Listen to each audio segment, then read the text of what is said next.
नमस्कार, मैं हूं पवन त्यागी। अरविंद केजरीवाल की मुसीबतें बढ़ने वाली हैं क्योंकि दिल्ली के एलजी ने अरविंद केजरीवाल के खालिस्तानी कनेक्शन की जांच एनआईए को सौंप दी है। और आपको यह भी बताऊं कि यह जो दिल्ली के एलजी ने जांच दी है, यह किसी और की शिकायत पे नहीं, आम आदमी पार्टी के ही पुराने कार्यकर्ताओं ने एलजी को शिकायत की थी कि अरविंद केजरीवाल ने खालिस्तानी मूवमेंट चलाने वाले गुरुपतवंत सिंह पन्नू से लगभग 133 करोड़ रुपए लिए और आम आदमी पार्टी ने 2014 में इसके लिए अरविंद केजरीवाल ने एक समझौता किया था खालिस्तानी मूवमेंट चलाने वालों से कि हम आपके जेल में बंद आतंकवादी को छुड़ाने की कोशिश करेंगे। इतना ही नहीं, इसके लिए सबूत भी दिल्ली के एलजी को इन लोगों ने सौंपे हैं, जिसका जिक्र दिल्ली के एलजी ने अपने पत्र में किया है जो एनआईए को उन्होंने लिखा है। यानी इस मामले के पुख्ता सबूत भी हैं कि अरविंद केजरीवाल ने ये फंड लेने के लिए, पंजाब में अपनी सरकार बनाने के लिए, और जिस तरह से खालिस्तानी सपोर्ट से पंजाब में सरकार बनी है, दिल्ली में किसान आंदोलन के समय हमने देखा कि दिल्ली के लाल किले पे तिरंगे का अपमान हुआ।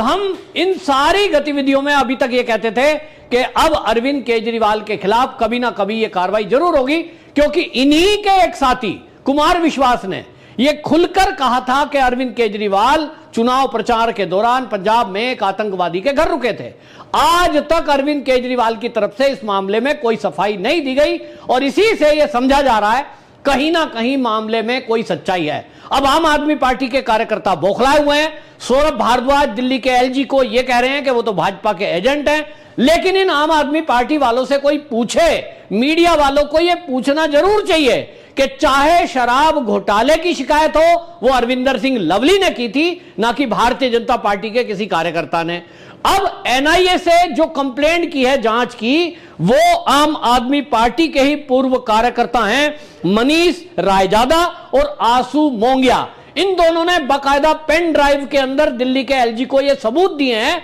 जिसमें इन्होंने दावा किया है कि 27 जनवरी 2014 को तत्कालीन राष्ट्रपति जो उस समय थे प्रणब मुखर्जी, अरविंद केजरीवाल ने उनको एक पत्र लिखा था और उस पत्र में लिखा था कि जो प्रोफेसर भुल्लर जो है वो जेल के अंदर बंद है, देवेंद्र पाल सिंह भुल्लर, जिसके ऊपर दिल्ली में रायसीना रोड युवा मोर्चा का जो मुख्यालय है वहां उसने बम ब्लास्ट किया था। और उस बम ब्लास्ट में आपको बता दें कि 1993 में जो खालिस्तानी लिबरेशन फोर्स ये चलाता था भुल्लर, उस समय वहां उसने बम ब्लास्ट किया था और ये हमला हुआ था। उस समय जो किया गया था, आपको याद होगा, ये मनजिंदर सिंह बिट्टा के ऊपर हमला हुआ था। उसमें बिट्टा बुरी तरह घायल हुए थे, 9 लोग मारे गए थे, जिसमें उनका निजी सुरक्षा गार्ड था, 30 लोग घायल हुए थे। ये इतना खतरनाक आतंकवादी जेल में बंद था, इसको फांसी की सजा हुई। बाद में बीमारी को आधार बनाते हुए सुप्रीम कोर्ट ने इसकी सजा को उम्र कैद में बदल दिया। अब उम्र कैद में जब ये जेल में बंद था तो जेल से छूटने के हर प्रयास ये कर रहा था। और इसी में अरविंद केजरीवाल, दावा जो किया गया है आम आदमी पार्टी के जो 2 कार्यकर्ताओं ने कंप्लेंट दिल्ली के एलजी को की है, उन्होंने दावा किया कि ये 2014 में अरविंद केजरीवाल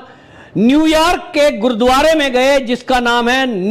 रिचमंड हिल, और उस रिचमंड हिल गुरुद्वारे में एक बैठक होती है जिसमें खालिस्तानी समर्थक वहां मिलते हैं अरविंद केजरीवाल से, और अरविंद केजरीवाल उनसे वहां वादा कर रहा है कि हम दिल्ली में सरकार बनाएंगे, तो जो आपकी मांग है कि प्रोफेसर भुल्लर की रिहाई की हम मांग राष्ट्रपति से करें, वो हम आपकी पूरी मदद करेंगे। और उस बात का वीडियो कहा जा रहा है कि पेन ड्राइव में है, जो आम आदमी पार्टी के ही कार्यकर्ताओं ने दिल्ली के एलजी को सौंपा है। अब जिसमें आम आदमी पार्टी बार बार एलजी पर प्रेशर बनाती है, या ये कहते हैं साहब मोदी जी हमारे केजरीवाल के खिलाफ झूठे आरोप लगा रहे हैं, इनसे एक सवाल है कि भाई ये जो सबूत है, आप कोर्ट में इस बात को प्रस्तुत करो कि ये जो आरोप लगे हैं झूठे हैं। हम कभी न्यूयॉर्क के गुरुद्वारे में गए नहीं। अरविंद केजरीवाल अपनी सफाई जो भी देनी है। 1993 में जो भुल्लर ने बम ब्लास्ट किया था, उस मामले में आपको बता दूं कि उसके ऊपर जो कार्रवाई हुई थी उस समय धारा 302, 307 और टाडा एक्ट लगा था। इतने गंभीर मामले के बाद यह सवाल उठ रहा था कि अरविंद केजरीवाल ऐसा कैसे कर सकते हैं कि इस तरह से किसी खालिस्तानी मूवमेंट चलाने वालों का सपोर्ट करेंगे। इसी को लेकर जब गुरुपतवंत सिंह पन्नू का वीडियो जो आया, उस वीडियो में वो खुद बोल रहा है कि हमने आम आदमी पार्टी को चंदा दिया, 133 करोड़ रुपए लगभग उसने इसका खुलासा करते हुए कहा, तब इसमें अब जो कार्रवाई हो सकती है, सुप्रीम कोर्ट के एक जाने माने वकील हैं, वो ये कह रहे हैं कि अगर इसमें एनआईए कोई जांच में ये सबूत पाए गए, जैसी एक पेन ड्राइव एलजी को दी गई है, जो सबूत दिए गए हैं, यदि ये प्रूव होता है कि आम आदमी पार्टी को, अरविंद केजरीवाल को इस खालिस्तानी मूवमेंट चलाने वाले लोगों ने कुछ चंदा दिया है, तो अगर यह प्रूव होता है तो इसमें यूएपीए की धाराओं में केस चलेगा और उस केस में साफ साफ लिखा है उस धारा में कि कम से कम बिना जमानत 1 साल एनआईए इनको अपनी गिरफ्त में रख सकती है पूछताछ के लिए, और उसमें उम्र कैद का प्रावधान है। यदि प्रूव हो गया तो अरविंद केजरीवाल जीवन भर के लिए जेल में रहेंगे और सबसे बड़ी बात यह कि आम आदमी पार्टी की मान्यता भी रद्द हो जाएगी, क्योंकि चुनाव आयोग के साफ निर्देश हैं और हमारे यहां संविधान में यह कानून में लिखा है कि यदि कोई राजनीतिक दल देश विरोधी गतिविधि करने वाले किसी भी संगठन से संपर्क रखता है, उससे चंदा लेता है, उससे सहयोग लेता है, ऐसी स्थिति में उस राजनीतिक पार्टी की सदस्यता भी रद्द हो सकती है। तो अभी तक हम शराब घोटाले में देख रहे थे कि शराब घोटाले में जो साउथ लॉबी है उससे रिश्वत मिली थी और उस रिश्वत का पैसा आम आदमी पार्टी के चुनाव में खर्च हुआ। उसको लेकर भी सुप्रीम कोर्ट में बाकायदा सुप्रीम कोर्ट के जो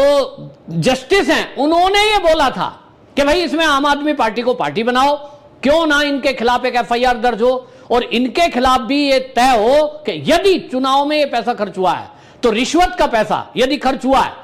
तो इस मामले में आम आदमी पार्टी की मान्यता भी रद्द हो सकती है। लेकिन उसमें आम आदमी पार्टी की तरफ से जो वकील खड़े हुए थे केजरीवाल की तरफ से, अभिषेक मनु सिंघवी, उन्होंने सुप्रीम कोर्ट में यह दलील दे दी कि देखिए जी ये तो चंदा लेना चंदा देना ये तो नीचे के स्तर पे है, और उन्होंने उदाहरण रख दिया कि यदि किसी कंपनी का मैनेजर कोई गड़बड़ी कर दे तो क्या कंपनी के सीईओ को आप उसके लिए दोषी बताएंगे? तो अरविंद केजरीवाल पार्टी के संयोजक हैं, कोषाध्यक्ष ने चंदा लिया होगा तो कोषाध्यक्ष ने व्यवस्था की है गोवा के, इसमें अरविंद केजरीवाल दोषी नहीं है।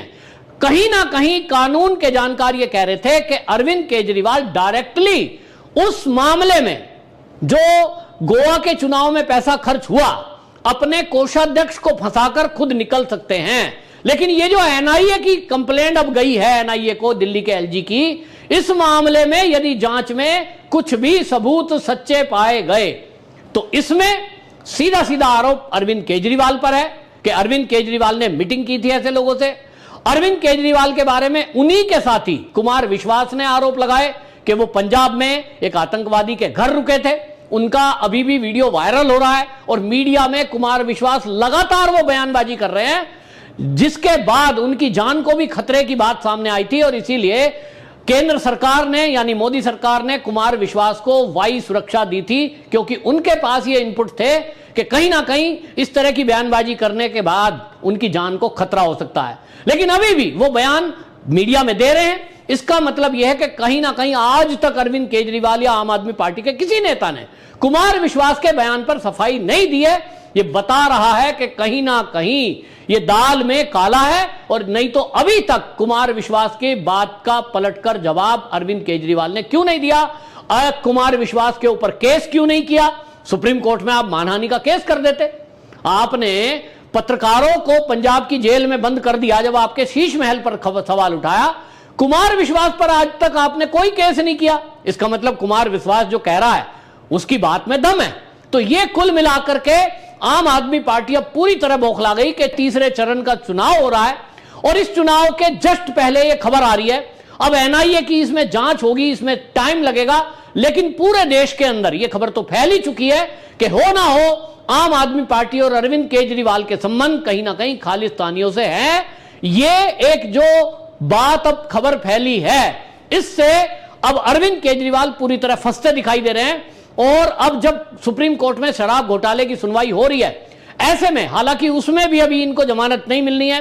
कोई छूट नहीं मिलनी है, लेकिन जिस दिन ये शराब घोटाले से जमानत पाएंगे और सुप्रीम कोर्ट इनको रिहाई करने की कोशिश करेगा, अब यह कहा जा रहा है कि एनआईए उसी दिन इनकी गिरफ्तारी करेगी और यह खालिस्तानी कनेक्शन की जांच शुरू कर सकती है, जिसमें अरविंद केजरीवाल लंबे नपेंगे और आम आदमी पार्टी की मान्यता भी रद्द हो जाएगी। आपकी क्या राय है? कमेंट बॉक्स में जरूर बताएं। वंदे मातरम।